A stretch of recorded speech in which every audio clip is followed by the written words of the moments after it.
कि धर्म के सिद्धांतों में जो लिखा है उसका अनुसरण करें। ब्राह्मण ने, क्षत्रिय ने, वैश्य ने जो भी बात कही है उसका सम्मान करें, क्योंकि ये चार भाई हैं, ब्राह्मण, क्षत्रिय, वैश्य और शूद्र। शूद्र सबसे छोटा भाई है, हमसे अभिन्न नहीं है, वो हमारा ही अंग है। लेकिन हमारे सनातन की परंपरा में आज नहीं, पहले से ही सिद्धांत चला रहा है कि छोटे बच्चों पर या छोटे भाइयों पर ज्यादा जिम्मेदारियां नहीं दी जाती। सारी जिम्मेदारियां बड़े बड़े भाई उठा लेते हैं। तो शिव महापुराण में वर्णन आया है कि ब्राह्मण को पैर के एक अंगूठे के बल पर खड़े होकर के हजारों वर्षों तक तपस्या करने से जो फल मिलता है, क्षत्रिय को वही फल धर्म की रक्षा करने मात्र से मिल जाता है।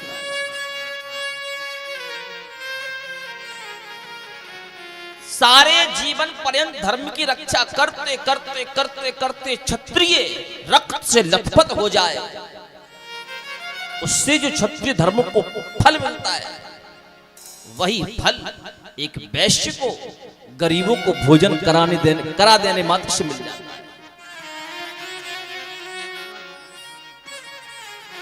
अपने संपूर्ण जीवन के धन को संग्रह करके जो व्यक्ति गरीबों का भरण पोषण करता रहता है, एक वैश्य को उसके बाद जो फल मिलता है, वही फल एक शूद्र को शिवालय के बाहर झाड़ू लगाने मात्र से मिल जाता है। विचार कर,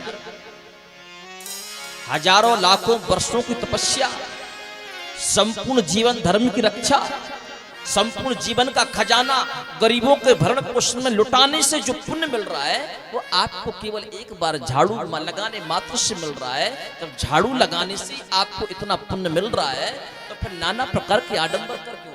रहे हो? आजकल प्रत्येक व्यक्ति के मन में यह भाव है कि हम भी ब्राह्मण बने।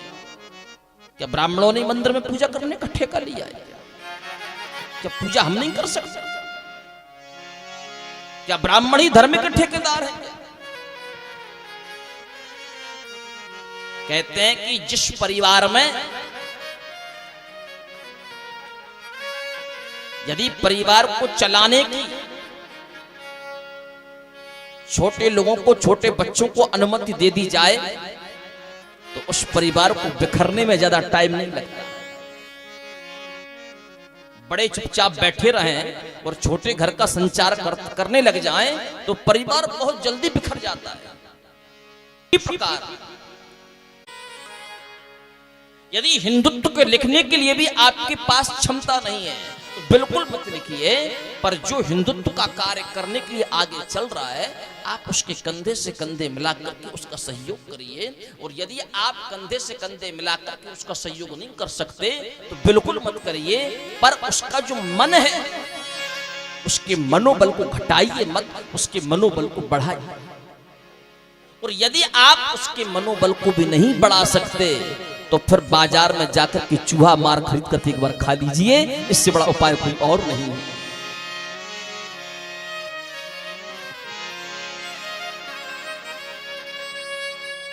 हिंदू परंपरा में जन्म लिया और हिंदू परंपरा में जन्म लेने के पश्चात हम उसी हिंदुत्व का विरोध करने लग जाएं, तो फिर हमसे और आपसे बड़ा अभागा कोई और नहीं। क्योंकि भागवत जी ने भी लिखा है कि तस्मात् भारत सर्वात्मा भगवान ईश्वरो हरि श्रोतव्या कीर्तितव्यश्च स्मर्तव्या चेच्छता वयम्। तस्मात् भारत सर्वात्मा, देखो भागवत जी में भारत देश का नाम आया।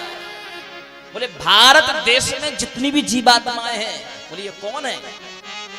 बोले भगवान ईश्वरो हरि, ये सब भगवान हरि के अंश अवतार है। चाहे चींटी हो, चाहे गधा हो, चाहे कुत्ता हो, चाहे इंसान हो, सब भगवान हरि के अवतार है।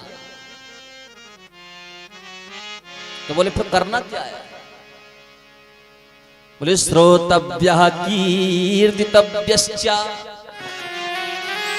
बोले उस हरि को अपने कानों से सुनो, शिव को उस कानों से सुनो। बोले क्या सुना? बोले कीर्तितव्यश्च, प्रभु की कीर्ति को सुनना है। सुनने के बाद क्या करें? बोले स्मर्तव्यः, बोले ऐसा नहीं कि कथा में बैठे 4 घंटे की कथा सुनी, प्रसाद लिया, घर चले गए। प्रसाद के चक्कर में कथा को मत भूल जाना, घर में जाकर के उस कथा का चिंतन करना कि आज महाराज जी ने कथा में कौन सा प्रसंग कैसे बताया, कथा का सार क्या है। स्मरण